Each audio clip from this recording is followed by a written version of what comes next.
Eh bien, bonjour et bienvenue une nouvelle fois sur l'espace dédié au site mécaniqueuniverselle.net, le site qui vise à démontrer que l'humanité, dans sa totalité, le phénomène humain, évolue lentement et progressivement vers son ultime perfection. Cette ultime perfection, eh bien, c'est le paradis. On construit, sans le savoir, le paradis pour nos futurs descendants. Alors, il faudra encore quelques siècles d'évolution, parce que l'évolution de l'humanité est lente par rapport à... Enfin, elle est lente, elle a un rythme bien particulier, qui n'est pas au même niveau que l'évolution d'un être humain. Un être humain, en quelques décennies, d'une décennie à l'autre, il a évolué grandement. S'il passe de l'enfance à l'adolescence ou de l'adolescence à l'âge adulte, voilà. Il faut quelques décennies pour devenir d'adulte à vieillard, par exemple. Pour l'humanité, ce n'est pas le cas. Il faut des siècles, et c'est pourquoi on a du mal à mesurer l'évolution de l'humanité. Mais pour bien la regarder, à mon sens, il faut la prendre à son origine, lorsque nous étions des primates naturels, avant que nous quittions le royaume de la nature et les règles, les lois de la nature, pour construire les lois de la culture. Et aujourd'hui, entre cette période et aujourd'hui, on voit l'évolution considérable de l'humanité. Et puis, on peut prendre les tout débuts de l'humanité, avant que l'homme s'organise, se rencontre, rayonne partout sur la planète. Eh bien, on voit tout ce que l'humanité a concrétisé finalement. Elle est allée s'adapter à chaque environnement, certains dans les glaces du pôle Nord, les Inuits, d'autres dans le Sahara, d'autres dans la forêt amazonienne, d'autres, voilà, ont construit, etc. Et on voit le résultat de cette humanité après quelques centaines de milliers d'années d'évolution comme ça. Alors, pour démontrer cette théorie, je m'appuie sur des ouvrages. Et puis là, j'ai fait quelques ouvrages, quelques vidéos à partir de cet ouvrage-là de Condorcet, Réflexion sur l'esclavage. Et ça m'a amené à chercher un petit peu, à comprendre qui était Condorcet. Donc, je me suis appuyé sur ces dictionnaires que j'ai achetés il y a très très longtemps. Les dictionnaires de la conversation, c'est 1770, 80, voilà, à cette époque-là. Et puis je voulais voir un petit peu ce qu'on pensait de Condorcet à l'époque, au 19e siècle, au milieu du 19e siècle. Donc la vidéo précédente, c'était le tout début de cette réflexion-là, de cette lecture. Et bien là, je continue et on va lire le reste de la définition qu'en donne Aubert de Vitry. Voilà, alors on ne sait pas qui c'est Aubert de Vitry, mais il y avait beaucoup d'auteurs comme ça qui écrivaient pour ce type de livre qui était destiné au grand public, à la connaissance, mais c'est inouï la puissance de réflexion qu'il y avait dans ce travail-là. Parce qu'il connaissait très bien le travail de Condorcet, vraisemblablement, pour en faire ce résumé, mais même si il y avait un esprit critique, parce que Condorcet s'écartait un petit peu du religieux, et là, malgré tout, le fondement était lié un petit peu au religieux. Il y avait cette puissance du religieux qui posait vraiment des limites, hein, et qui voulait pas que les penseurs sortent du cadre du spirituel. Le religieux était encore très influent à cette période-là, et évidemment, c'était une période qui était un petit peu compliquée pour les penseurs progressistes, comme Condorcet, puis Voltaire, etc. Donc ils avaient parfois des difficultés avec les autorités. Et d'ailleurs, Condorcet, malheureusement, on va le lire là, a fini sa vie dans les geôles de la Révolution. Et je reprends donc la lecture et je commente éventuellement. On sait que proscrit par la Convention, comme Girondin, il quitte l'asile qu'il avait trouvé pendant 8 mois chez une amie courageuse, Madame Vernet, pour ne pas l'exposer à la rigueur du décret portant la peine de mort contre les hôtes des députés mis hors la loi. Donc pour protéger sa logeuse, il est parti. Errant dans la campagne autour de Paris, réduit à se cacher dans des carrières, il se trahit dans un cabaret de Clamart où la faim l'avait contraint d'entrer. Donc on voit à peu près la fin de ce penseur hors pair, comment il finit son existence à l'époque de la Révolution. Heureusement, les philosophes actuels sont un peu mieux lotis, n'est-ce pas? Voilà. Je monterai après. Voilà. En exhibant un portefeuille beaucoup trop élégant pour son extérieur de misère. Voilà comment il s'est fait détecter. Il fut arrêté, conduit au Bourg-la-Reine, à moitié mourant de besoin, de fatigue et de la douleur d'une blessure au pied, puis enfin jeté dans un cachot. Le lendemain, 28 mars 1794, on l'y trouva mort du poison dont il s'était muni pour se soustraire à l'échafaud. Les 2 vers suivants d'une épître à sa femme expliquaient noblement son noble sacrifice. Ils m'ont dit « choisis d'être oppresseur ou victime.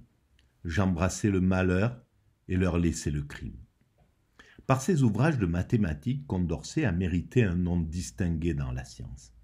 Si on l'apprécie comme littérateur, les éloges des académiciens morts depuis 1699, qui lui valurent le secrétariat perpétuel de l'Académie des sciences et devinrent un de ses titres pour l'Académie française, sont loin du piquant et de la simplicité spirituelle des éloges académiques de Fontenelle. Mais on reconnaît dans ceux de Condorcet un bon appréciateur de mérite, un écrivain en général pur, élégant et un esprit fort au-dessus de la portée commune. La vie de Voltaire et celle de Turgot, remarquables par les mêmes qualités, se recommandent en outre pour les vues d'une philanthropie éclairée, par ce zèle philosophique pour les réformes utiles qui anima constamment l'auteur et par la clarté d'un style qui, sans être exempt d'une sorte de pesanteur et de monotonie, ne manque cependant pas toujours de traits et de verbes. Voilà l'esprit critique. Mais je pense qu'au niveau technique, c'est un peu l'idée que m'a fait la lecture de picorer un petit peu ses réflexions sur l'esclavage. Donc il a écrit la vie de Voltaire et celle de Turgot, apparemment. Ces avantages se retrouvent plus fréquemment avec le sel d'une ironie spirituelle, dans les nombreux articles dont l'ancien académicien se plut à doter la feuille villageoise et la chronique de Paris. Ça devait être 2 ouvrages de l'époque. Mais l'œuvre capitale de Condorcet est cette esquisse des progrès de l'esprit humain. Incroyable quand même, au XIXe siècle, de pouvoir penser l'esquisse des progrès de l'esprit humain. C'était puissant. Composé pendant la retraite du proscrit, avec les seuls matériaux amassés dans sa mémoire, réellement prodigieuse. Cet ouvrage même est beaucoup plus recommandable encore par la pensée que par l'expression. Une autre œuvre de ce philosophe, aussi très digne d'attention, est le plan de constitution qu'il avait présenté à la Convention. Au surplus, il avait traité tant de matières importantes et publié tant d'écrits qu'une rédaction soignée et le travail nécessaire pour arriver à la correction, à l'élégance continue et à la concision lui étaient à peu près devenus impossibles. Donc il n'a pas pu véritablement peaufiner son travail.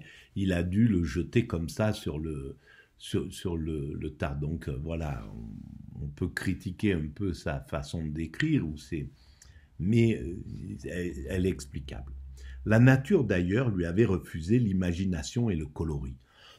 Ça, c'est intéressant. C'est-à-dire qu'il ne voulait pas s'embarrasser non plus peut-être de principes.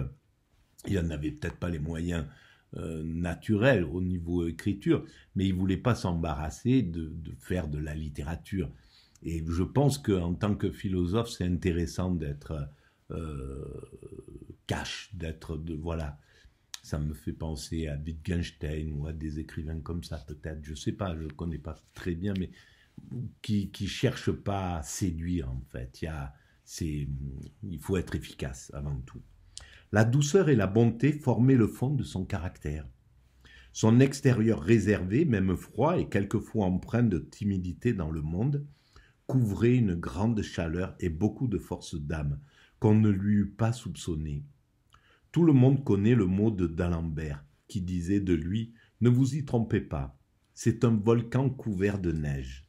Voilà, ben oui, peut-être il était hypersensible, il était de toute manière pour écrire Réflexion sur l'esclavage, il était hypersensible.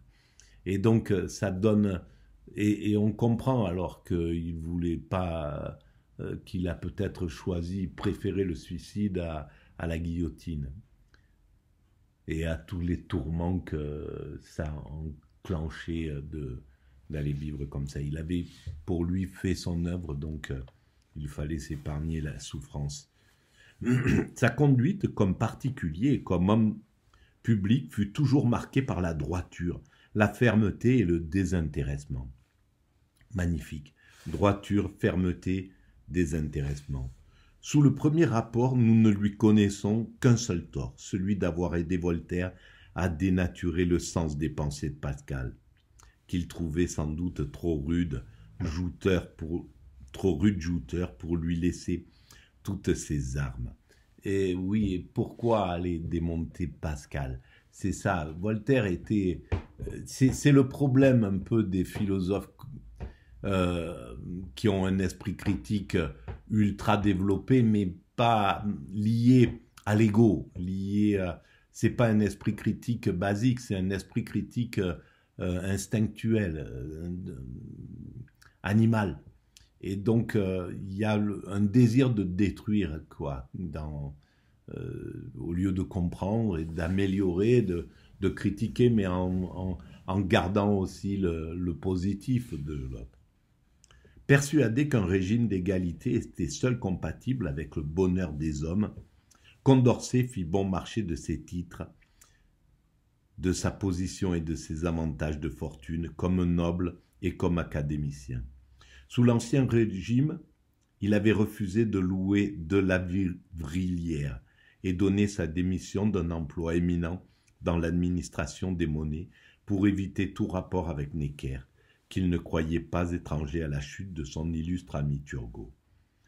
Dans la première année de la Révolution, il hâta de ses vœux et de ses efforts des innovations dès longtemps méditées pour le bien public, portant toute l'activité de son zèle dans ses fonctions de membre de la Commune de Paris, comité des subsistances. Appelé à la Convention après la chute du trône, il s'y rallia aux députés girondins pour lutter contre une démagogie sanguinaire et fonder une république digne de l'assentiment des gens de bien. Cette fois, ce fut sa vie qu'il sacrifia à ses croyances.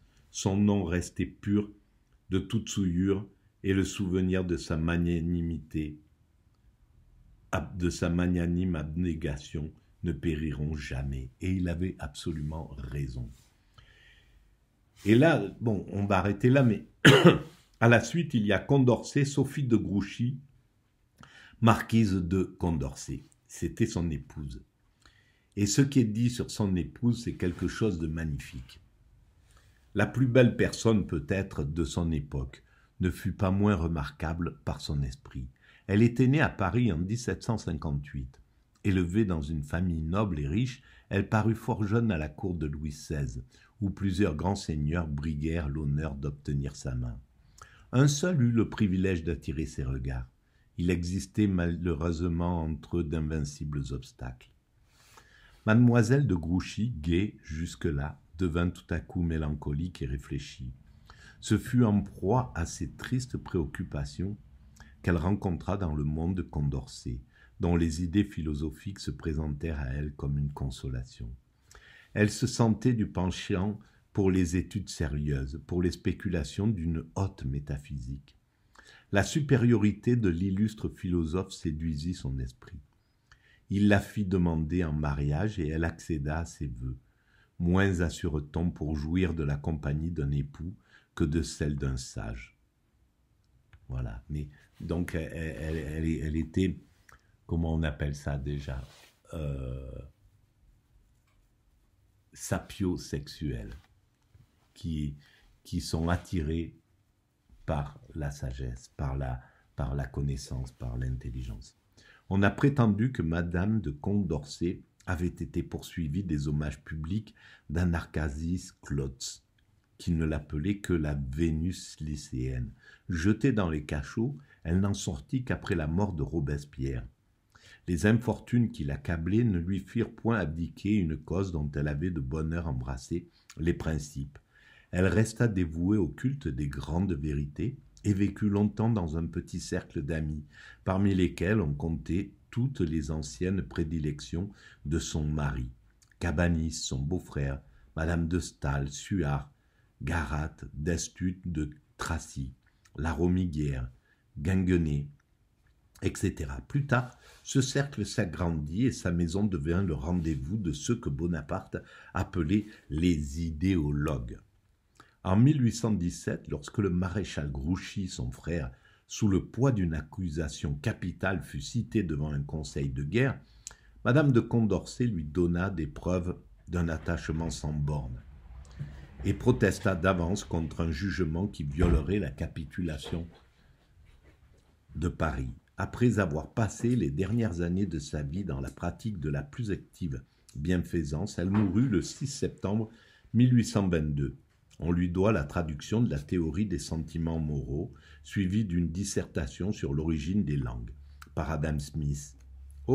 Et des lettres sur la sympathie adressées à Cabanis, ainsi que la partie inédite des œuvres de son mari, qu'elle a enrichie de préfaces remarquables. Incroyable. Voilà, on va arrêter là pour cette vidéo. Si vous pensez qu'il y a un peu d'intérêt pédagogique, vous pouvez mettre des pouces, vous pouvez vous abonner, vous pouvez envoyer le lien à vos amis, vous pouvez établir des liens avec d'autres sites, vous pouvez laisser des commentaires et vous pouvez aller visiter le site mécaniqueuniverselle.net qui essaie de démontrer que l'humanité va vers sa perfection. Voilà, il y a toujours les liens derrière les vidéos. Je vous remercie de votre présence et je vous dis à très bientôt. Merci.